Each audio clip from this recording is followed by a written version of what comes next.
All right, so get ready because we're about to take a deep dive into some serious self-help wisdom. Yeah. We're cracking open Jen Sincero's You Are a Badass. Okay. Think of it as a crash course in unleashing your inner awesome, but with a good dose of humor, right? Absolutely. We're not just aiming for feel-good vibes here, though. Nope. Yeah. We want to equip you with some takeaways Yes, for real. that you can actually use to, make a difference in your life. Yeah, whether you're a self-help enthusiast or a newbie, we're going to extract the gold from Sincero's book and then help you apply it to, your own unique journey. Okay, let's do it. Sincero starts by tackling how we get, so messed up in the first place. Yeah. She argues that our subconscious mind, often runs the show based on old programming from childhood. Right. And, it's often outdated and it can really hold us back. Yeah. It's like we're on autopilot, but the autopilot is set for a destination that we don't even want to go to anymore. And it's so fascinating because this idea connects with, some well-established psychological principles. Oh, okay. If you think about ego defense mechanisms, Okay. these are unconscious strategies that we use to protect ourselves, like from anxiety or threats, but they can also lead to self-sabotaging behaviors. Oh, I see. Like it's almost like our subconscious is trying to help us, Yeah. but it's using outdated information. Right. So it's not that we're intentionally, trying to mess things up. Yeah. It's more like we're operating from a set of instructions that we might not even be aware of. Exactly. And Sincero does a great job of illustrating this point with humor, Yeah. relatable anecdotes like that bowling alley story. Right. It's funny, Yeah. but beyond just being funny, it gives us an opportunity for self-reflection. Yeah. Have you ever had like a bowling alley moment where you were so focused on a goal that you didn't see the bigger picture? Mm. Maybe even ended up hurting yourself in the process. It's a good question to think about. Yeah. I've definitely had moments where my drive to achieve something kind of blinded me to potential pitfalls or, negative consequences. Like, Right. can't see the forest for the trees, as they say. Exactly. And that brings us to Sincero's concept of the big snooze versus your true self. Okay, remind me. Sure. The big snooze is basically our ego, Yes. the voice of fear, doubt, and limitation that keeps us, playing small. It can be helpful to think of it as a cognitive bias. Okay. We all have like these mental shortcuts. They help Yeah. us process information quickly, but they can also distort our perceptions and lead to negative thought patterns. Oh, okay. The big snooze is like the master of negative bias, Right. constantly filtering our experiences through a lens of fear and self-doubt. So it's not just that we're hearing these negative messages, Yeah, it's that we're more likely to pay attention to them and believe them Yeah. because of how our brains are wired. exactly. And Sincero contrasts this with our true self, which she describes as being connected to a source of limitless potential. Mm-hmm. Now, this concept can be interpreted in different ways. Okay. Some people might connect it with spirituality or like a higher power, Right. while others might just see it as tapping into their own strengths and abilities. Yeah, so regardless of your beliefs, there's a part of us that is capable of much more than we often allow ourselves to believe. Exactly. And that's where personal growth comes in. It's Yeah. about recognizing the influence of the big snooze Mm-hmm. and choosing to align with our true self. Right. But as Sincere points out, this process isn't always, sunshine and roses, No, right? no. She compares it to quitting smoking or drugs, Right. saying that growth can be like going through withdrawals, right? Yeah. You're purging these old patterns. Yeah. And it can be uncomfortable and even painful at times. And it's important to be prepared for that. Yeah. The big snooze will fight back. Right. It wants to keep us in our comfort zones, even if those zones are no longer serving us. Right. But if we can push through the discomfort, Yeah. we can experience incredible breakthroughs. So how do we start to quiet the big snooze and tap into our true self? Well, Sincero puts a huge emphasis on self-love. Okay. Like, that's the foundation of awesomeness. So what are some of her key takeaways on that? Well, she stresses that self-love isn't just about, bubble baths and pampering. Mm-hmm. It's about recognizing your inherent worth. Right. Treating yourself with kindness and respect, Yeah. making choices that support your well-being. It sounds like a radical act of self-acceptance. It is. It's almost like saying, I'm enough just as I am. Yes, Flaws and all. exactly. Okay. And she offers some practical tips for cultivating self-love, things like using affirmations, being mindful of your self-talk, Yeah. and celebrating your accomplishments no matter how small they might seem. What about that find a replacement technique for negative self-talk? Oh, that's a good one. I've heard that one can be really powerful. It is. So how does that work? Well, it's based on the idea that we can't just will our negative thoughts away. Right. We have to consciously replace them Okay. with more like positive and empowering ones. Oh, I see. So let's say you catch yourself thinking, I'm not good enough. Yeah. Instead of trying to suppress that thought, you might replace it with, I'm learning and growing every day. Ah, so you shift your focus Yeah, from what you lack to what you already have, exactly. even if it's just a potential for growth. Exactly. And that kind of sets the stage for the next big theme, Okay. living on purpose. All right. Sincero believes we all have a unique calling, a purpose that aligns with our true self. And she uses that fun alien exercise Oh, yeah. to help us get a fresh perspective on what that purpose might be. Right. It's all about imagining ourselves as aliens, observing human behavior, Yeah. and trying to figure out what we're really here for. It's a clever way to detach from our usual assumptions and see things from a new angle. Do you remember that story about Sincero starting the band Crotch? Wait, what? Yeah. A band called Crotch. Yeah. Okay, I have to hear more about this. Well, the name itself is obviously meant to be humorous, Okay. but it underscores Sincero's point. Okay. Embraced imperfection and just start. Yeah. It doesn't have to be perfect. You Yeah. just have to take action. Right. She learned to play the guitar along the way, Oh, wow.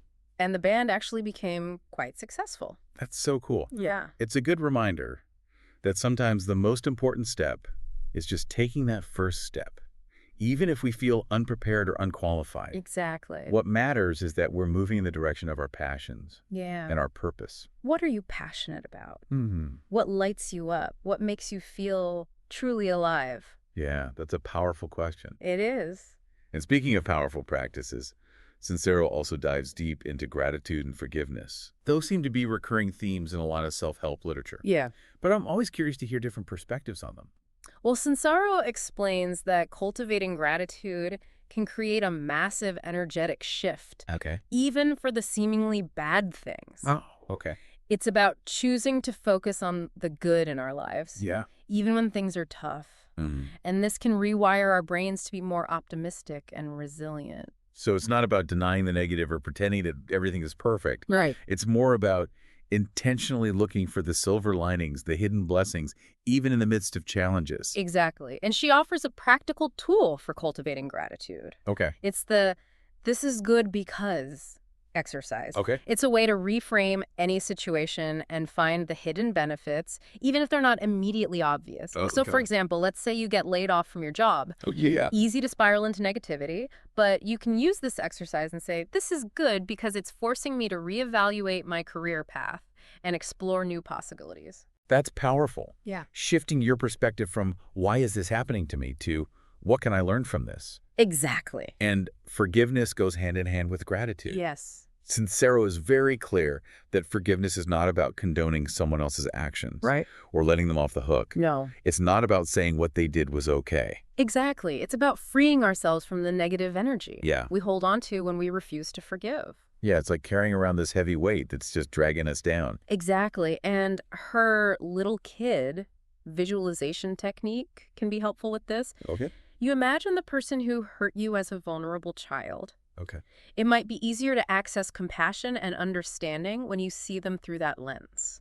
That's really interesting. It is. It's like tapping into that part of ourselves that remembers what it's like to be innocent and vulnerable. Yeah. It can be tough to hold on to anger and resentment when you're coming from that place of empathy. It is, and it's all about loosening your bone and letting go, as Sincero puts it. She encourages us to ditch those limiting beliefs and embrace uncertainty. Which can be really scary for a lot of people. Oh, yeah, for sure. Yeah. But she argues that it's often in the unknown where the greatest opportunities lie. Speaking of embracing the unknown, I have to ask about that loincloth man anecdote. Yeah. I cannot believe she just casually mentions running into a guy wearing nothing but a loincloth Right. while on a hike. Yeah. It sounds like something out of a movie. You're expecting a scenic view, and then you just encounter a man who's living, completely off the grid. Right, embracing a lifestyle that most people would consider unconventional, Yeah. to say the least. To say the least. But he's totally unapologetic about it. Right. He's found his own version of happiness, Yeah. living authentically. Mm. even if it seems bizarre to everyone else. Yeah, and he raises an important question. Okay. What stories are we telling ourselves Mm, that might be holding us back? Are we letting fear or self-doubt or societal pressures dictate our choices? that's a great question. It It is. makes me think about all the times I've talked myself out of something Yeah, because I was afraid of what people would think or because I didn't believe I was capable. exactly. And that's where the next set of tools comes in. Okay. Sincero dives into powerful practices like meditation and manifestation, Okay. which can help us quiet the big snooze and tap into our true selves and start creating the lives we truly desire. All right, so we're going to explore those in more detail in the next part of our deep dive. Yes. Stay tuned. Yeah. We'll be right back. So we left off talking about meditation and manifestation. Right. You might be thinking, those sound a little woo-woo, Yeah, but Sincero presents them in a really grounded and practical way. for sure. And she acknowledges that meditation can feel intimidating for beginners. Oh, absolutely. I've had my share of, monkey mind moments trying to sit still and clear my thoughts. Oh, yeah, but Sincero emphasizes that it's a practice, not a destination. Right. It's not about, like, achieving some perfect state of empty-mindedness. Right. It's about training our attention and learning to observe our thoughts Mhm. and emotions without getting swept away by them. Does she actually give instructions for beginners in the book? She does. It's like meditation 101. Okay, cool. Breaks it down into simple steps, Okay. like finding a comfortable position, Mhm. focusing on your breath, Yeah. gently redirecting your attention when your mind wanders. So it's not about, like, forcing your mind to be quiet. No, no. It's more about just noticing when it wanders and bringing it back. Exactly. And she suggests trying different techniques like guided meditations or using mantras. That's helpful. Like, find what works for you. Yeah, exactly. Try different things and see what resonates. Right. And Sincero ties meditation directly to manifestation, Okay. which she describes as the process of aligning our energy with our desires to bring them into reality. Okay, so this is where some people might start to raise an eyebrow. I think it's important to clarify that manifestation isn't about just wishing for things and expecting them to magically appear. No, it's about taking aligned action. Okay. When we quiet our minds through meditation, Yeah. we're better able to hear our intuition, that inner voice that guides us towards our true path Right. and helps us make choices that support our goals. So it's about getting into that flow state where our thoughts, feelings, and actions are all working together. Exactly. Okay, I like that. Yeah, and of course we're going to face fear. Oh, yeah, fear's a big one. It is. Sincero definitely doesn't shy away from that. No, she doesn't. She tackles those fears of failure and judgment that keep us in our comfort zones. Head on. Remember the crab effect analogy? Oh, that's a good one. It's so good. It is. Just like crabs in a bucket pulling each Yeah. other down. Yeah, when one tries to escape. We often face those societal pressures that reinforce our fears. Yeah. People discourage us from taking risks, Mm-hmm. from pursuing our dreams. Right, and maybe even unconsciously because they're afraid to do it themselves. It's right. It's almost like they're projecting their own fears onto us, Yeah. trying to keep us small so they don't have to face their own limitations. It's so important to be aware of that. It is. Sincero encourages us to question those voices of doubt, Mm-hmm. both internal and external, Yeah. and to remember that fear often masks excitement and opportunity. Her story about overcoming her fear of traveling to India is a perfect example. It is. She goes from terrified to having this life-changing experience. Yeah, it shows that stepping outside of our comfort zones can be scary, Mm-hmm. but it's often where the greatest growth occurs. Right, and once we've faced our fears and connected with our true selves, it's time to take action. Decisive action. Yeah, I love that she used the Henry Ford and the V8 engine story to illustrate that point. It's a great one. He was told it was impossible, Yeah. but he refused to give up. It's a testament to believing in yourself It is. and persistence. And it challenges us to ask ourselves, what decision am I putting off? What's the cost of inaction? That's a good one. It is. Okay. And then Sincero dives into a topic that's often loaded with emotional baggage. Money and abundance. Oh, yeah. Money can be such a touchy subject. It can. I think we all have so many societal messages and personal experiences that shape our beliefs about it. And Sincero uses this idea of a one-sided dialogue with money to illustrate that point. Okay. It's like we're constantly sending it mixed signals. Right. We want it, but we're also kind of afraid of it.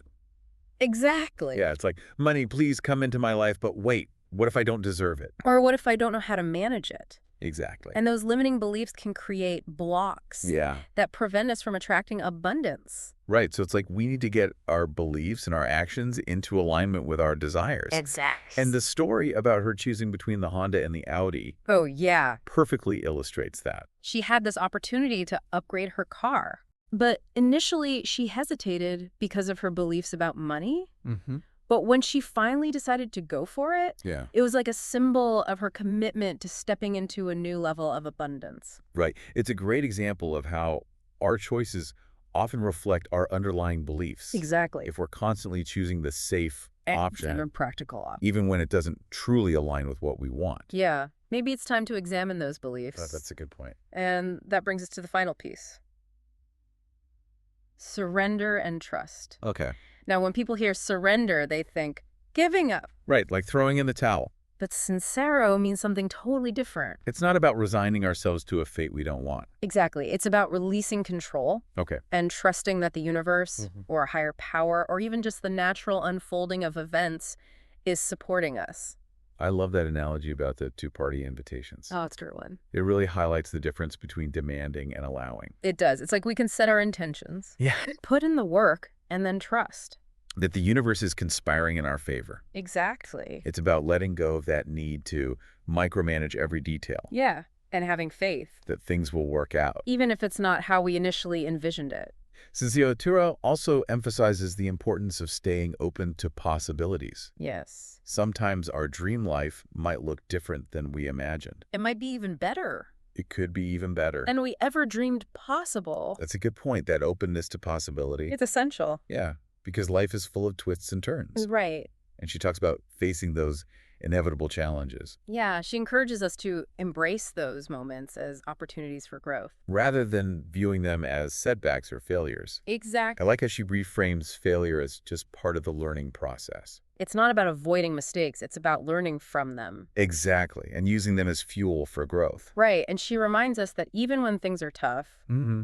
we have the power to choose our response. It's about taking back our power. Yeah. And recognizing that we're not victims of circumstance. And she offers tips for navigating challenges, like Right. practicing gratitude, Mm-hmm. focusing on what we can control, Right. leaning on our support system. Building that resilience. Yes, exactly. Developing those coping mechanisms that help us, weather the storms. And ultimately, her message is one of empowerment, It is. recognizing our worth, embracing our badassery, Yes. and creating lives that are truly aligned with our true selves. It's about stepping into our power Yes, and taking ownership of our lives. I love that. And as we're wrapping up this part of our deep dive, Yeah. I'm curious, what's standing out to you so far?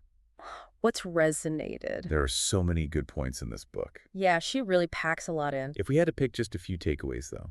Well, self-love is foundational. Yeah. It's not just about pampering yourself. Right. It's about recognizing your inherent worth Yeah. and treating yourself with kindness and respect. It's like building a solid foundation for a house, Yes, Without it, everything else is shaky. exactly. And building on that, Mm-hmm. Sincero emphasizes believing in your dreams, Yeah. even when they seem impossible. It's about cultivating that unwavering faith in yourself. Yeah, in the possibilities. Stop listening to the big snooze that says you're not good enough Right. or that you can't achieve your goals. Tune into the true self Yeah. that knows you are capable. Then it's about taking action. Decisive action. No more waffling. No more second guessing. You make the decision and commit fully. Just like Henry Ford. He didn't let the naysayers stop him. And neither should we. It's about taking those ideas and turning them into actions. Even if they're small steps at first. Yeah, building that momentum. And trusting that the path will unfold.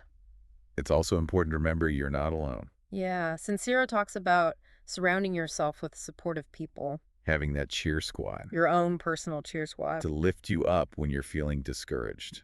Yes. But it's also about recognizing when people or situations are no longer serving you, And having the courage to walk away. which can be hard, It can. but it's essential. It is. For creating healthy boundaries. Protecting your energy. Absolutely. And creating a life that truly lights us up. Yeah. That's an ongoing process. It's a journey, It's about enjoying the ride. Finding that joy in the present moment. Yes. Even while we're working towards our goals. I love how she encourages us to celebrate the wins along the way. It's so important No matter how small. to acknowledge our progress. Give ourselves credit. Yeah, and that celebration can be anything that feels good. Anything. Treating yourself. Sharing your accomplishments with friends. Just taking a moment to appreciate how far you've come. Cultivating gratitude. Yes, gratitude for the journey and all those lessons. Real lessons. So as we wrap up our deep dive into You Are a Badass, Yeah. what one action will you take today No matter how small. to start living more like the badass you truly are? It could be writing an affirmation, Starting a meditation practice, taking a step towards a goal. or simply making the decision to believe in yourself a little bit more. What will it be for you? Choose one action and commit to it. And if you want to explore these ideas further, Yeah. we highly recommend reading You Are a Badass. It's a fun and inspiring read. It might just spark a revolution. Thanks for joining us on this deep dive. Until next time. Keep being awesome.